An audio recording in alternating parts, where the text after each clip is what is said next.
વાસ્તવિક સંખ્યાના પાર્ટ 2ની અંદર આપણે મિત્રો અવિભાજ્ય અવયકરણની વાત કરી હતી કે કોઈ પણ વિભાજ્ય સંખ્યાનું અવિભાજ્ય અવયકરણ કોઈ પણ ક્રમમાં કરી શકાય છે.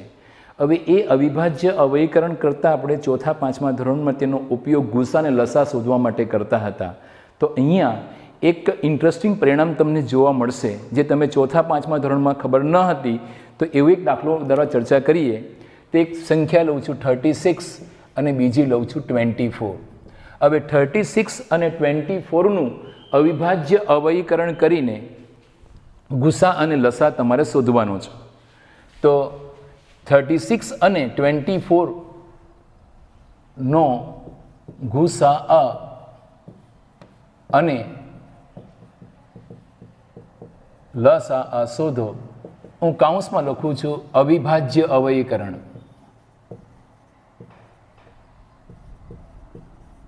મિત્રો ઘણી વખત અવિભાજ્ય અવયકરણ શબ્દનો ઉપયોગ ન કરે એને બદલે કહેવાય અંકગણિતનો મૂળભૂત સિદ્ધાંત,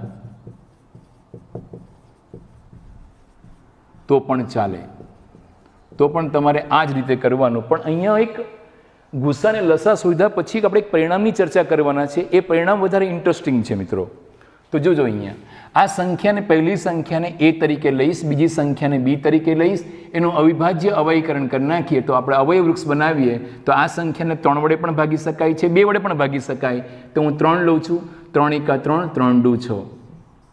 ફરી પાછું 3 ભાગ ચાલશે, 3 ચોક 12. ફરી પાછો 2 ભાગ ચાલશે, 2 દુ 4. અને ફરી પાછો 2 ભાગ ચાલશે, 2 એકા 2.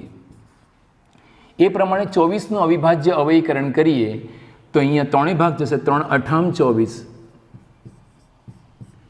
2 ભાગ ચાલશે, 2 ચોક 8. 2 દુ 4 અને 2 એકા 2. આ 36 અને 24નું અવિભાજ્ય અવયકરણ વૃક્ષ બનાવ્યું. હવે મિત્ર તમે જોજો 36 ઇઝ ઇક્વલ ટુ, હવે 2 લઈએ તો 2 સ્ક્વેર ઇન્ટુ 3 સ્ક્વેર. અહીંયા લઈએ 24 માટે 2 2 2 3 ટાઈમ્સ છે, 2 રેઝ ટુ 3 અને 3 રેઝ ટુ 1. હવે ગુસા 36 અને 24 એનું સંકેત તમારી બુકમાં નથી આપ્યું, પણ આપણી વાતમાં મેં કરી, મેં તમે આગલા લેક્ચરમાં તમને વાત મેં કરી હતી. એને ડી વડે દર્શાવવામાં આવે છે, તેને ડી વડે દર્શાવું છું. તો અહીંયા ગુસા કોને કહેવાય? મિત્રો યાદ રાખજો, અવિભાજ્ય અવયકરણમાં ગુસા શોધતી વખતે પહેલું તમારે જોવાનું બંને સંખ્યામાં સામાન્ય કોણ છે. તો બંને સંખ્યામાં સામાન્ય છે 2 અને 2. તો બંનેમાં સામાન્ય હોવું જોઈએ પહેલી શરત. અને સૌથી યાદ રાખજો, સૌથી ન્યૂનતમ ઘાત, નાનામાં નાનો ઘાત તમારે લેવાનો છે. જોજો 2 નો વર્ગ છે, અહીંયા 2 નો ઘન છે, 2 સામાન્ય છે, પણ ઘાતની વાત કરું તો ન્યૂનતમ ઘાતાંક લઈએ તો 2 નો વર્ગ. અહીંયા 2 ઘાત છે ને અહીંયા 3 ઘાત છે, ન્યૂનતમ ઘાતાંક લેવાનો છે એટલે હું 2 લઉં છું. હવે 3 બંનેમાં સામાન્ય છે, સામાન્ય હોય તેવા જ લેવાના છે મિત્રો. અહીંયા 3 નો 2 ઘાત છે ને અહીંયા 1 ઘાત છે, તો સૌથી ન્યૂનતમ ઘાત થાય 3 નો 1 ઘાત, એટલે અહીંયા લખાશે 2 નો વર્ગ 4, 3 નો 1 ઘાત 3 થાય, તો 12ને કહેવામાં આવે ગુસા. હવે આ ગુસા તમે યુક્લિડ ભાગ પ્રવિધિનો ઉપયોગ કરીને કરશો તો પણ જવાબ 12 જ આવવાનો છે. પણ એ યુક્લિડ ભાગ પ્રવિધિ વડે કહેવામાં આવે તો તમારે યુક્લિડ ભાગ પ્રવિધિનો જ ઉપયોગ કરવાનો. અને જો તમને કહેવામાં આવે અવિભાજ્ય અવયકરણની રીત, તો અવિભાજ્ય અવયકરણની રીતથી તમારે કરવાનો અથવા અંકગણિતનો મૂળભૂત સિદ્ધાંતનો ઉપયોગ કરવાનો. વાત છે લસાની. લસાને કહેવાય લઘુત્તમ સામાન્ય અવયવી. લસાને કહેવાય લઘુત્તમ સામાન્ય અવયવી, નોટ અવયવ. એને LCM કહેવાય, લીસ્ટ કોમન મલ્ટિપલ કહેવામાં આવે, એટલે કે ગુણક. એને દર્શાવવામાં આવે સામાન્ય રીતે m વડે, સ્મોલ m વડે. તમારા બુકની અંદર સંકેત આપ્યું નથી. તો લસા 36 અને 24. તો પહેલાં શું કરવાનું? પહેલાં સામાન્ય જોવાનું. જો બંનેમાં સામાન્ય હોય તો અહીંયા ન્યૂનતમ ઘાત હતો, તો અહીંયા મહત્તમ ઘાતાંક લેવાનો 2 ક્યુબ. હવે અહીંયા 3 બંનેમાં સામાન્ય છે, તો 3 નો સૌથી મહત્તમ ઘાતાંક લઈએ 3 નો વર્ગ. બરાબર સમજજો, ગુસા અને લસામાં ફરક એવો છે કે ગુસામાં ન્યૂનતમ ઘાતાંક લેવાનો, જ્યારે લસામાં મહત્તમ ઘાતાંક લેવાનો, સામાન્ય હોય તેવા. હવે એક વધારાની વસ્તુ લસામાં આવશે, જે સામાન્ય નથી તેને પણ લસામાં લેવાનું.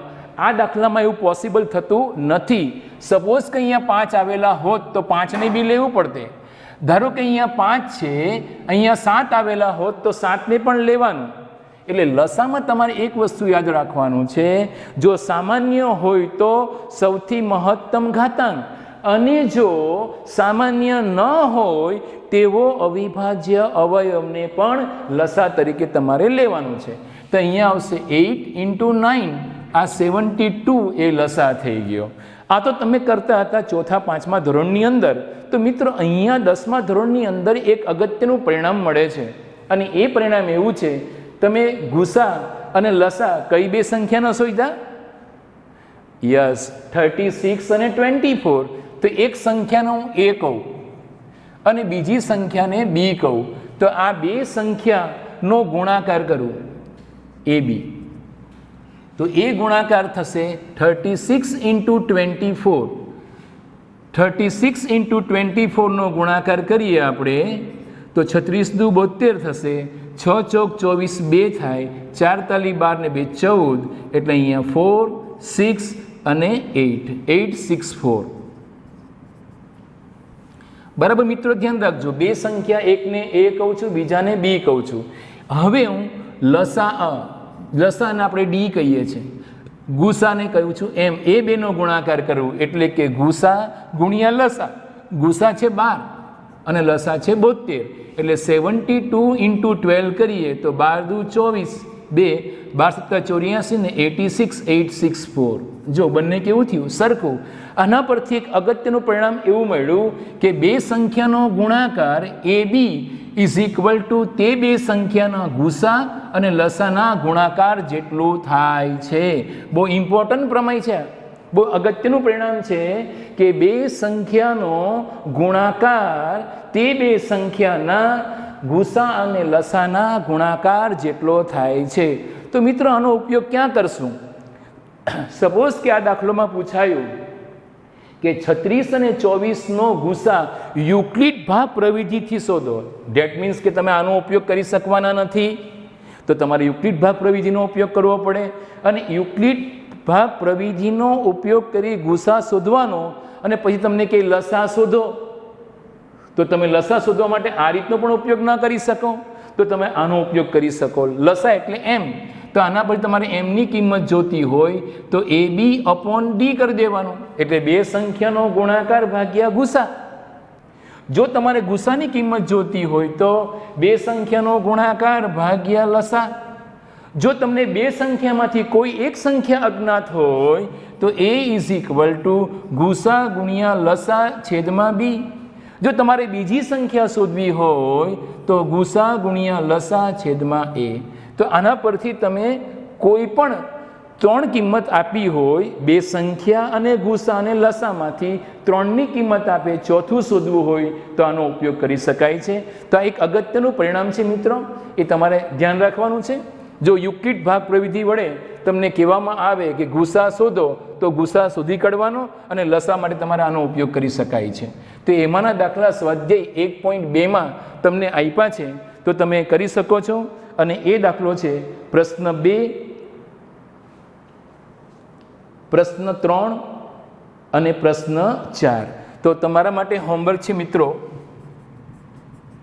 સ્વાધ્યાય 1.2માં પ્રશ્ન નંબર 2, 3 અને 4 આના પર આધારિત દાખલાઓ છે, જેમાં આ પરિણામનો ઉપયોગ થશે. બરાબર મિત્રો? તો આ એક વાત કરી. હા, એના પર આધારિત કૂટ પ્રશ્ન પણ છે, તમે કૂટ પ્રશ્નના દાખલાઓ પણ ગણી શકો છો.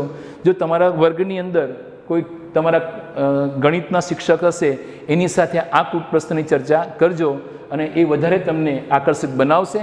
તો આટલું તમારા માટે બેઝિક વસ્તુ છે એ આપવા પ્રયત્ન કર્યો છે. તો આ એક બીજો એક ટોપિક છે મિત્રો. હવે આપણે બે ટોપિક ભણી ગયા છે મિત્રો. તમે આનો સ્ક્રીનશોટ લઈ શકો છો, જેથી લખવામાં ટાઈમ બગડે નહીં, અને ટેકનોલોજીનો ઉપયોગ કરતાં તમારે શીખવું પડશે, કારણ કે ઓનલાઈન ક્લાસો હવે ચાલુ થયા છે. તો મિત્રો આ તમે સ્ક્રીનશોટ લઈ લીધું છે એવું માની લઉં છું, અને આપણે આગળ વધીએ છીએ.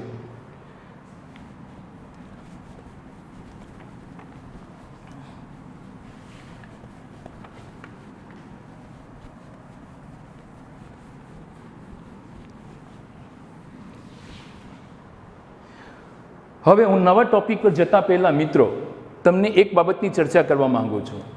6 6ના અવયવ.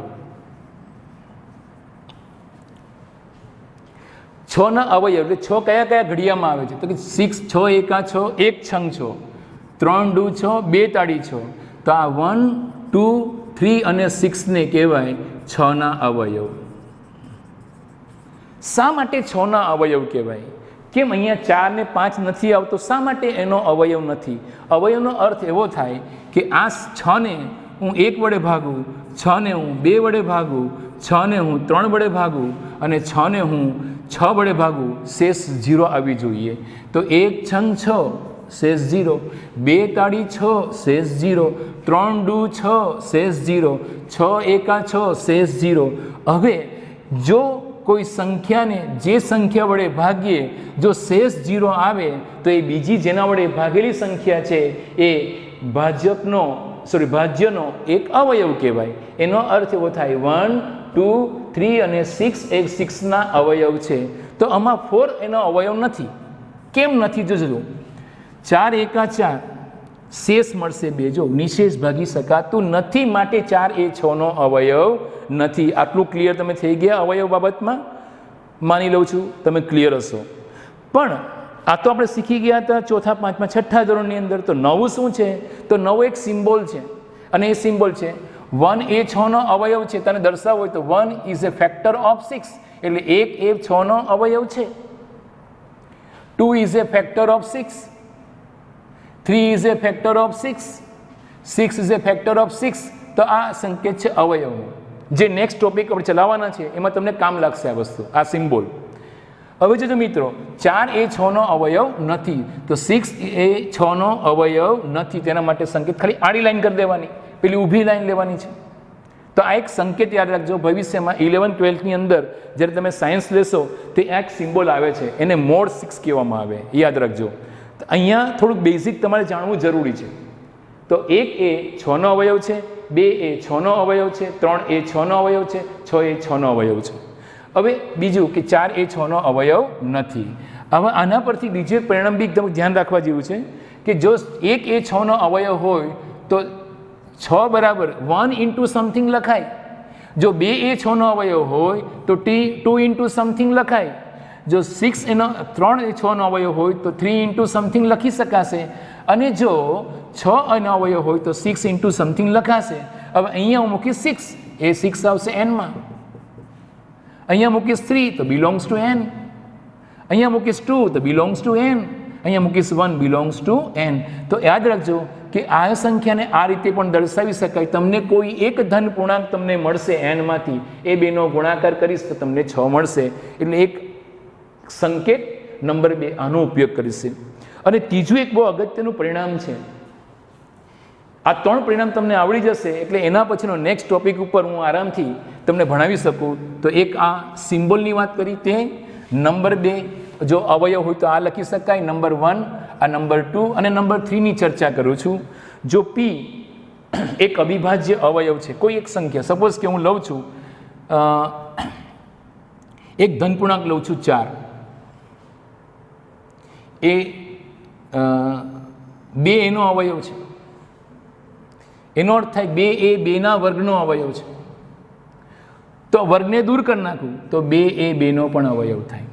સપોઝ કે 3 એ 9નો અવયવ છે તો એનો અર્થ થાય કે 3 એ 3ના વર્ગનો અવયવ છે. તો એમ બી લખી શકાય 3 એ 3નો પણ અવયવ છે. વર્ગ દૂર કરવા પરથી જાણી શકાય છે. એટલે અગત્યનું પરિણામ એવું છે કે જો P એક અવિભાજ્ય સંખ્યા હોય અને કોઈ ધનપૂર્ણાંક એ હોય, એના વર્ગનો એક અવિભાજ્ય અવયવ હોય તો P એ એનો પણ અવયવ છે, આવું લખી શકાય.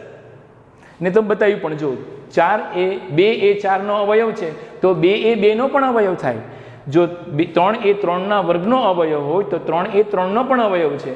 તેમ P એ જો એનો અવયવ, એના વર્ગનો અવયવ હોય તો P એ એનો પણ અવયવ છે. મિત્રો P ABCDનો P નથી, આ શું અવિભાજ્ય સંખ્યા દર્શાવે છે અને એ કોઈ બી ધનપૂર્ણાંક દર્શાવે છે. તો આ એક 3 વસ્તુનો ઉપયોગ હું અહીંયા કરીશ અને એના પર આધારિત એક આપણે દાખલો, એક પ્રમેય જોઈએ. સાબિત કરવાનો છે કે સાબિત કરો કે √2a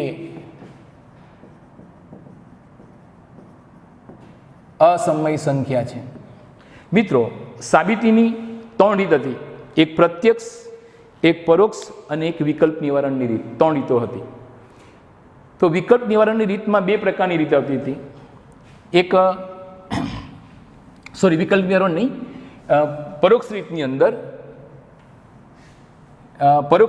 અંદર એવું આવતું અનિષ્ટાપતિની રીત. અનિષ્ટાપતિની રીત એટલે જે વસ્તુ હોય તે સાચું નથી એવું સ્વીકારવાનું, અને એના પરથી કામ કરતા ગણિતને કોઈ જગ્યાએ સિદ્ધાંતને પડકારે એવું વસ્તુ આવશે એટલે મારી જે ધારણા હોય એ ખોટી પડે, એનાથી વિરોધીભાસ લઈએ એ ખરું પડે. તો આને કહેવાય અનિષ્ટાપતિની રીત. અહીંયા મારે બતાવવાનું છે વર્ગમૂળ 2 એ અસમય સંખ્યા છે. તો ધારી લેવાનું, સોલ્યુશન લેવું છું અહીંયાથી. ધારો કે √2a અસમય સંખ્યા છે. અહીંયા પૂછે નથી એવું લેવું છું. આ અનિષ્ટાપતિની રીતે વિરોધાભાસ, આપેલા વિધાન કરતાં ઊંધું વિરોધાભાસ વિધાન ધરાવતા વિધાનને નિષેધ વિધાન કહેવાય. તેનું નિષેધ વિધાન લેવાનું. એનો અર્થ એવો થાય કે √2a અસમય સંખ્યા નથી, એટલે કેવી હશે? સમય સંખ્યા છે.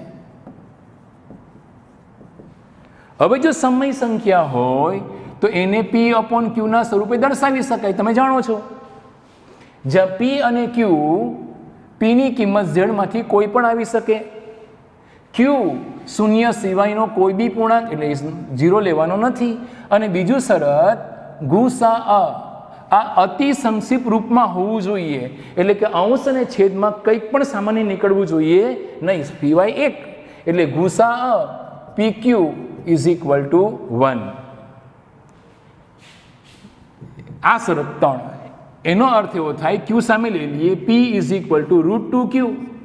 હવે મારે √2 કાઢવું હોય તો બંને તરફ વર્ગ લેતા, એટલે અહીં લખાશે p² = 2q².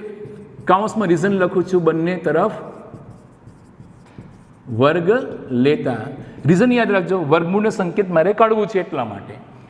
એનો અર્થ એવો થાય કે આ બેનો ગુણાકાર છે. એનો અર્થ થાય 2a p² નો અવયવ છે. હું લખું 12, 4 તાલી 12, તો 4b 12 નો અવયવ થાય ને 3b 12 નો અવયવ થાય. આનો અર્થ થાય 2 પણ p² નો અવયવ છે ને q² પણ p² નો અવયવ છે. મારે q² નું કામ નહીં મળે, મારે 2 નું કામ છે. ધેરફોર 2a p² નો અવયવ છે, જે સંકેત તમને બતાવ્યું મેં. જો હવે એ જ પરિણામ જો 2a 2² નો અવયવ હોય તો 2a 2 નો પણ અવયવ છે, માટે કહી શકાય 2a અવયવ છે p નો. આનો ઉપયોગ કર્યો મેં મિત્રો. p² નો અવયવ હોય તો p નો પણ અવયવ છે. હવે તમે જો અવયવ હોય તો આવું લખી શકાય. તો એનો અર્થ એવો થાય p = 2m. તમને m ની કિંમત તમને n માંથી મળશે. આનો ઉપયોગ કર્યો મેં તમને વાત કરી હતી કે હવે પછી નેક્સ્ટ ટોપિક પર જઈશ ત્યારે તમે આ 3 વસ્તુનો ઉપયોગ થશે. જો 3 વસ્તુનો ઉપયોગ આવી રહ્યો છે મિત્રો. હવે તમે જોજો, આપણી પાસે p² છે, તો p² બંને તરફ વર્ગ લઈ નાખો, એટલે 4m². બંને તરફ વર્ગ લેતા. ક્યાંથી આઈડિયા મળ્યો મને? કારણ કે p² ની કિંમત મારી પાસે છે અને એ 2q² છે, તો 2q² = 4m². Therefore 2 is a factor of, આનો અર્થ થાય 2 ઉડી જશે, 2 દુ 4, તો q² = 2m². Therefore 2a q² નો અવયવ છે. Therefore 2a q નો અવયવ છે. માટે જો 2a p નો અવયવ અને 2a q નો પણ અવયવ હોય તો 2a p અને q નો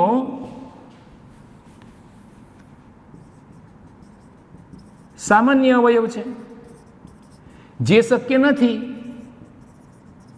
કારણ કે ગુસાઅ pq 1 છે.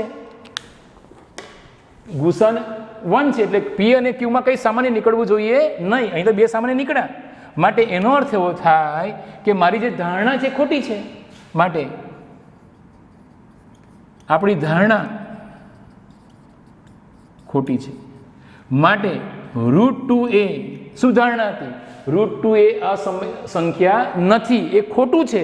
એટલે √2 એ અસમય સંખ્યા છે. હવે તમે √2 ને બદલે √3, √5, √7, √11, √13 આ તમારે હોમવર્કમાં ઘરે કરવાનું છે. એટલે આના પર આધારિત તમે આ દાખલાઓ ગણી શકો છો. ફરી જોજો, ખ્યાલ આવી ગયો બરાબર? મારી ધારણા શું હતી? √2 એ અસમય સંખ્યા નથી. એટલે કેવી હશે? કે સમય. સમય હોય તો P/Q ના સ્વરૂપમાં દર્શાવી શકાય. Q ને સામે લઈ ગયો, P = √2Q. બંને તરફ વર્ગ કરી નાખ્યો. એનો અર્થ થાય 2 એ P² નો અવયવ છે. પરિણામનો ઉપયોગ કર્યો. જો 2 એ P² નો અવયવ હોય તો 2 એ P નો પણ અવયવ થાય. Therefore P = 2m. Therefore બંને તરફ વર્ગ કરી નાખો. P² = 4m². P² ની કિંમત મૂકી દઉં. P² = 2 અને સ્ટાર આપી દેવાનો. લખી દઈએ સ્ટાર પરથી. એટલે અહીંયા P² ની જગ્યાએ 2Q² મૂક્યા. 2 દુ 4, 2 નીકળી જશે. સો Q² = 2m². માટે 2 એ Q² નો અવયવ છે. જો P એ a² નો અવયવ હોય તો P a નો પણ અવયવ બને. તો 2 એ Q નો અવયવ છે. અહીંયા આવ્યું 2 એ P નો અવયવ છે, 2 એ Q નો અવયવ છે. એનો અર્થ 2 એ સામાન્ય અવયવ છે. P અને Q નો સામાન્ય અવયવ છે, જે શક્ય નથી. કારણ કે PQ નો ગુસા એ તો એક જ થાય છે, સામાન્ય કંઈ નીકળતું જ નથી એક સિવાય. માટે આપણી ધારણા ખોટી છે. માટે √2 એ અસમય સંખ્યા છે. તો મિત્રો અહીં તમારે હોમવર્કમાં √3, √5, √7, √11, √13, √17 જેટલી અવિભાજ્ય સંખ્યા જેટલી પ્રેક્ટિસ કરશો એટલો આ દાખલો સરળ થશે. Thank you.